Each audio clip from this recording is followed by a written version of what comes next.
is safe to say that we have all been unofficially transported into the dream dimension. Officially, we're, I think, securely in 4D. Snug. So let's go over some of the realities of 4D and what 4D looks like in 3D. Because 4D is the convergence of everything. It's like a madhouse of everything that's just waiting to come into 3D existence. That's what 4D is. So imagine a whole bunch of different versions of yourself that could live out the phrase, if I had a chance to do it all over again. Well, in countless parallel realities, they say, you are doing it all over again. A parallel reality is a parallel chance, a parallel choice, another outcome, another timeline, another thread in the spider web, still converging to the ultimate gateway portal, circle, the center of the web, but just coming in from different angles on different timelines, but still meeting source at the center. This is the dream world, and this is 4D converging into 3D. 3D is appearing to collapse. But this doesn't mean scientifically wild weather is still wild weather. But the system of the world and the free fall that it seems to be in over these last 5 years or so is astonishing. From what we read, the last time it's been this way has been 1984. I was only 2. I couldn't tell you what it was like. But I was born into it. 1984 was like a precursor to this. All the world systems that you see. And why this is connected to the dream world is because a lot of what you see in 2023, from 2020 on up, these things have been waiting around since the 80s to materialize. The movies, all the science fiction and horror genres and action movies and anime, etc., all of them do a spectacular job in letting you know what's really going on. You got to look at all the special effects like signpost. So the fact that in one movie everybody might be flying, you just know that that means that they're on a higher plane of thought. This is meant to symbolize a higher way of life. These folks are more astute. They live on 3D just like everybody else, but they can bend certain rules that will temporarily suspend them from the gravity or will diminish their density that tethers them to the 3D plane. From a worldly ruler lens, this is why I say the world system is in free fall. Complete free fall. Not sure who's in charge, not sure who's running things, who owes who's able to pay who, and if they can't pay who is going to do what to whom. And in the meantime, what is happening to the people? What are they looking at for entertainment? What are they learning? What's their school system looking like now? What's being taught? Who are the new heroes of the book now that we're paperless? all of these things be waiting in 4D like a crowd of people. Remember that scene from Mad Max Fury Road when it was just a whole crowd waiting for a shot of water, like the whole crowd? That's like how the energies wait in 4D, in the dream space. That's how they wait to try to get into 3D. It's like they all waiting for that drop of water, that splash of water. And the splash of water that's siphoned out by the oppressor, the overlord, the tyrant, right? If we're going to use the Mad Max Fury Road analogy, is the tyrannical ones who have access to the flow of the water. But they're really not the ones that control the force of the water, of what we need to live, our power, our magic. Is just the head start that they have in terms of being custodians over the secrets. If you're blessed with intelligence, though, and you're really determined to learn things, you'll be gifted this. You'll be given wisdom to uncover the secrets yourself, because the secrets really come from within. It's just that the tyrannical overlords appearing as custodians, it just comes from them being the ones to market their analogy the most. So if we're saying God is like the sun, he shines on all and causes all to grow by his light. Whoever had that analogy for the moon, they're not going to get the same push. Hence, heliocentrism, sun worship, broken down into hundreds or thousands of different religions, using light and dark to tell a story. So it's like whoever's the first to get to those breakdowns for society are the ones who are going to get their push in the crowd to enter into 3D from 4D. So their thought forms are going to be ready to get in the game. They sitting further up the bench. They're not down the bench where the Tower Boy at. And they're not down there near the Gatorade. You know, they like the 6th or 7th man off. They ready to get in the game. They're not the starters. Nobody's the starters. You're the starters. You yourself, you start. So at the moment that there's jump ball, is you. Is your consciousness. First and foremost. Then after that, then you bring in the reserves and make substitutions. And you must make substitutions. I'm going to use the basketball analogy now for 4D. The 5 fingers of fellowship, or 5 ways to do things, 5 senses, whatever you want to, all of that. The fullness of expression, the fullness of being. These things,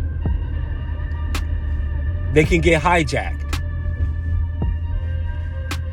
On 4D, these things can get hijacked. If another school of thought comes in and overrides that, it tears the whole thing down. Well, you got to start from scratch. Where do you think the energy went into believing for all those years and practicing and really staking your life on that? Where do you think all of that energy went? When we're talking about energy manipulation, energy draining, vampirism, we're talking about Luciferian war tactics. Right? The light bearer. So light is life, energy. So hence the manipulation of life, light, or energy. The manipulation of consciousness is Lucifer. Is Luciferian. You're bearing the light. So if you're the one that's bearing the light, if you're a light bearer, then you can choose who you want to keep in the dark. just by the way you hold the light. For certain people, you might cover the light up. I'm not going to let them see how to maneuver through all of this. As a light bearer, you might be walking with a covering over it. So this is how 4D works. And so getting back to the 5 being hijacked, you could get burnt out if you don't have reserves of schools of thought. So if all you had was one religion and you didn't take any time to develop the psychological aspects of a thing, or the sociology of a thing, or how these things apply in the marketplace, in your daily neighborhood, if you didn't take those principles and make them real like that, then it's like you trying to play the whole game with your starters in. Every second, even if they get hurt, even if they get tired, if they foul out, you're going to forfeit the game because you ain't putting anybody else in the game. You don't have any reserves of knowledge. You only learn from one subject. That's like trying to play the whole game with your starters in. You know they're going to get tired. It's 15 on a team, or 12, using the basketball analogy. So the 5 players are like the five fingers of your hand, whether you right-handed or left-handed.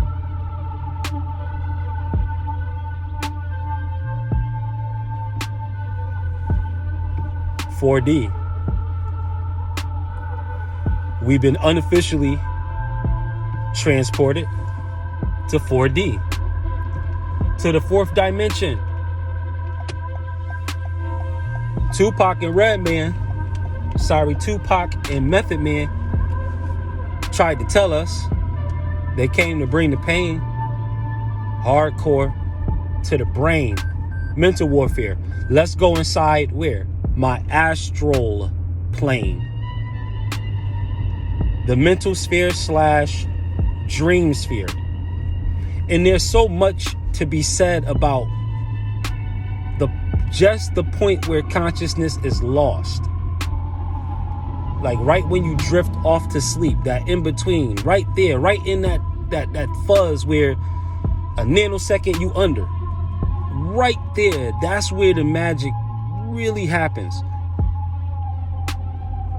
If you want to talk about being time proof and age proof, like no matter what the spirit of a particular age is, or the rules, or how things work, or what people are saying you should and should not believe, there'll be certain principles that'll still be true regardless of who's on the throne, so to speak, that you still attract what you think about the most. These things continue to be true age after age. What we think about, we bring about. The name of God might change every day. The figure of God, where God comes from, who his chosen people are, all of this might change every day. But what seems to still be true is that what you think about, you bring about. So this is part 1 of the dream world, and we'll tackle a little bit more. Super T Sigma programming. You guys stay illuminated in the meantime. Peace. See you shortly. All right, part 2 to us being unofficially transported into the dream dimension. So we're put in this reality where we used to have a phrase that says, I'm trying to live the life of my dreams. It's connected to goal setting. A person's bucket list. They trying to live their dreams. One of the shocking, foundation-rocking truths that come with the dream dimension is that when it comes to living your dreams, you don't have a choice. When it comes to living out your dreams in the dream dimension, you don't have a choice. All of your dreams are on the other side of sleep now. So now when you go to sleep, your dreams, they're being pulled into the real world, into your waking space. It takes on different forms. The reason why this happens is because of what dreams are. They're a compendium of your thoughts and feelings. And we're now in an accelerated time where it's important for us to get these markers as frequently and as early as possible regarding the direction that our life is taking. So to see the warning signs immediately is what happens in the dream dimension. If we're in post 2020, still looking at things like, man, how did this happen? I didn't see this coming. If there's still things that you don't see coming or haven't considered,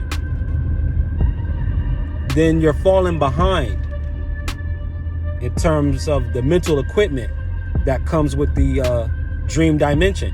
You have to use your mind in a different way now. This was taught originally as salvation, said it in many videos. Salvaging, pulling things together, putting all the pieces together. A putting the pieces together type of mindset is very valuable. So valuable that it gets a bad stigma and it gets associated with suspicion, and accusation. I'm putting the pieces together. I know you're up to something, like that. Instead of, okay, I'm putting the pieces together. If I pursue this, these things will flow more freely. I will excel if I go in this direction. Or I'll excel in both directions, but in this other direction with far more success, with far less effort. The dream dimension, though, brings every last one of these outcomes right into 3D. Both of these things can happen to you in the same day in 3D because of 4D's convergence onto 3D, because of us being transported into the dream dimension. And I should have saw the signs. Had a term called woke. It's like, okay, why would that even be a thing? Stay woke. Why? The universe letting us know that we entered the dream dimension. So they're like, well, all right, we're all asleep now, but stay aware in your dream. We're all asleep. None of us, you know what I mean? Like, none of us are the God, like the one who created all of this. The whole, you know what I mean? None of us is that in the singular. So we have to stay aware in the dream. There's people that's experienced in the dream dimension, and they are very geokinetic. What is geokinesis? The ability to change an environment, to terraform it to your specifications, physically and energetically. When this person steps into the room, the whole vibe change. That's geokinesis. We was having a good time until this person came. That person is geokinetic.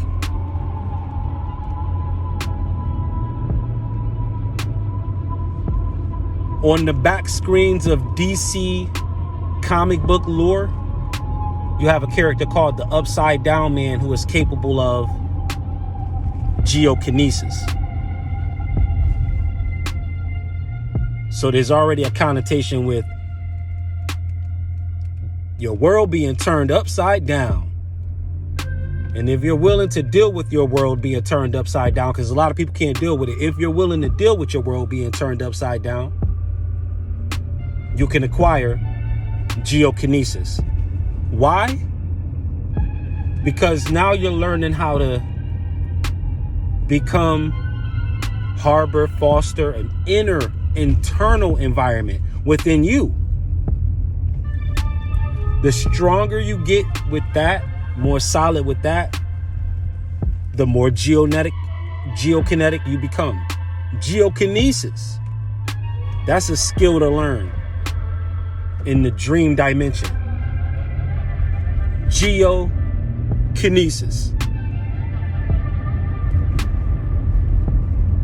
You're holding on to an environment inside. Again, this is law of attraction again, law of vibration again, law of assumption again. It's all of that again. It's worth it, though, to come on here every day for nothing and just say it in as many ways as possible to keep myself on the path. And for anybody else who's on the path or looking for a path, they could hop on the path also. But the dream dimension it was right in my face. I didn't realize it. And I was a kid who was a daydreamer. I still didn't put the pieces together. Even given the skill of dream and dream interpretation, both as a gift and as a talent. Studied it also. The dream dimension. Here's another one that went over my head where I didn't realize we were in the dream dimension. Why you pillow talking? Pillow talk. My goodness. What do you lay your head on at night? Pillow talk? Wow. That's brilliant. That no matter how big the forest is, there's breadcrumbs everywhere. And none of the animals are eating the breadcrumbs. They're eating whatever they hunt and whatever else. But the breadcrumbs in this jungle are just for the humans. So go ahead, Hansel, Gretel. Eat. There's breadcrumbs everywhere. You know what you want? Freihofer, Wonder, Sunbeam, Sara Lee, what you want? There's breadcrumbs all over. That's a 4D thing, though. And it's real easy to get lost in the sauce when you have access to everything. When you have access to everything, it's real easy to get indecisive. Happens all the time. I spent, no exaggeration, more than half of my life being indecisive. But I thought I was succeeding because I was just learning how to deal with the options. Learning how to deal with the different aspects of the multiple choices I was given. Not trying to explore new choices, but just trying to master the set choices that are already there. Not trying to trailblaze and start my new path, start my own path, but really just trying to master the information that's there. And it's a good thing to do that, to learn, but that's only half of it though. I wasn't working with the other half. I was a daydreamer who was cut off from the real daylight that shines on what a dream really is intended to do. All we're talking about essentially with all of this stuff is whatever life you want, make it a controlled daydream. If you can do this, you can have what you want. If you can't do this, then whatever you've been thinking about the most is going to take place, whether you know what you were thinking about the most or not. That's it in a nutshell. That's all that goes on. Whether you want to use divinity, science, psychology, use whatever you want to use. But life, it still works this way. This is the way it goes. I'm more concerned about us trying to master the way it goes rather than to whom this should be attributed to. I'd rather work with the wisdom that God gives than to spend all my time trying to figure out who this God who gave me this wisdom is. I figure like, hey, we can find all that out later.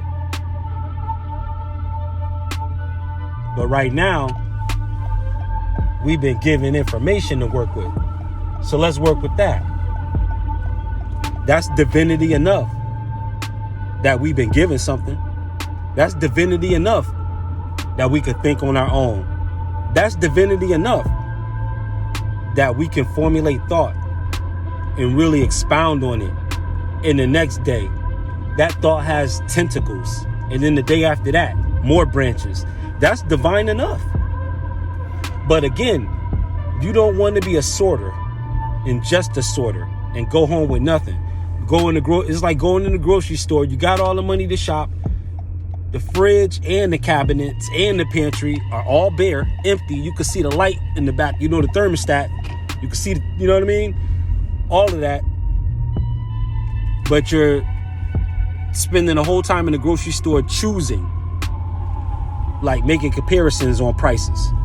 Like, this is cheaper than this and this is cheaper than that. And at the end of the day, you end up leaving the grocery store with nothing. That's what it's like to get caught up in the options. I spent at least half of my life being caught up in the options. Like, okay, this is cool, but this is not as good as this. Okay, I could go for this, but why would I do that if this? You know what I mean? Spending all the time doing that, sifting, instead of saying, this is what I'm going to use and this is what I'm working with. And then just working with that. But no, I did all the sifting and sorting and all of the comparisons and, well, let me try this school of thought. Let me try this school of thought. Let me try this school of thought, this school of thought. Into a loop. And before I knew it, I was not building my fortune. All I was doing was learning how to build a fortune. But not actually building a fortune. Just learning all of the millions and, trillions of techniques on how to build a fortune. But never stopping the acquisition of information long enough for me to decide to apply the information that I already took in. Another manifestation of this is analysis paralysis.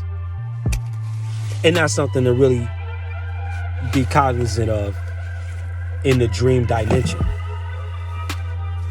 When we say dream dimension too, the big thing that we really want to communicate to you is that what this means is the results are so much faster that you almost want to consider every manifestation to be instant. To be instant. Every single one.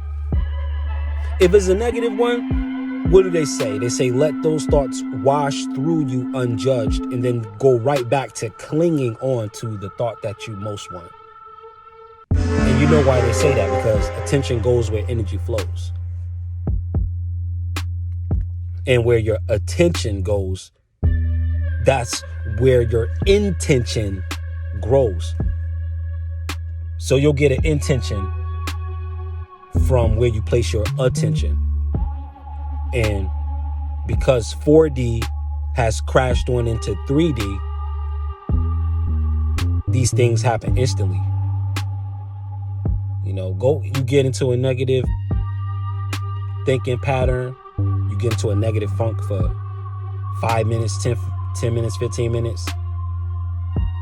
Something in your environment might respond right away. Right away, somebody might call you with a problem. Right away, you might see an argument. You might see a fight online. We'll look at this like nothing if we're even looking at it. But all of this is the instant manifestation that's happening on this screen that we call dark matter, which is all in all. But the dark energy, that's the conscious life force that moves inside of that. And we are supposed to be the overlords of that process. And whatever and whoever we're considering to be greater than ourselves is but earlier versions of ourselves that is more advanced and knew this information for centuries and eons longer. I haven't known this stuff in eons. I just found out a lot of this stuff like in 2015, 2013, you know what I mean? As far as all of the quantum mechanical applications to faith and magic with a K. I wasn't exposed to that information in the 90s. Came out of the black church.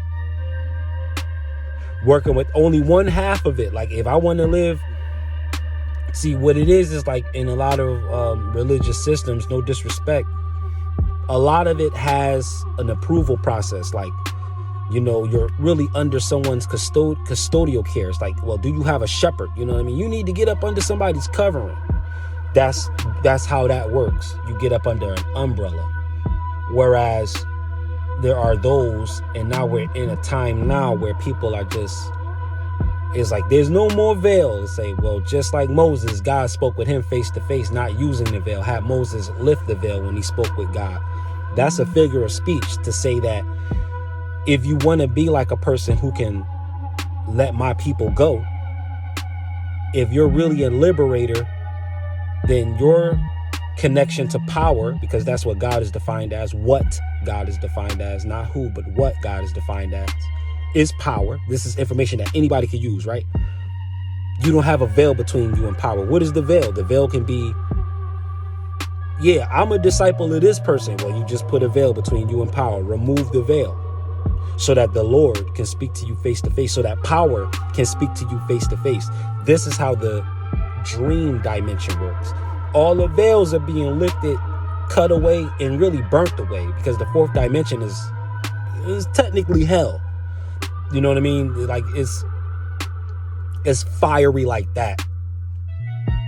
So any kind of veil or cloth is really just being burnt away anyway.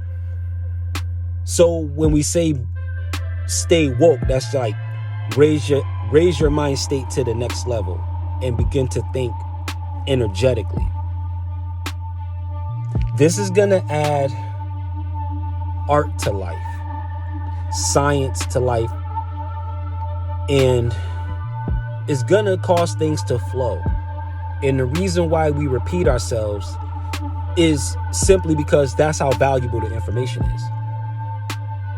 It's worth it to repeat constantly, but so that it doesn't become a chore nor a bore, we just use however many examples we can to jazz it up, repackage it, and send it back out to see if it will apply in a different aspect of someone's life and capture the attention of a scroller by who would say, let me check this out. Super T Sigma, Sigma programming. Keep dreaming. Peace.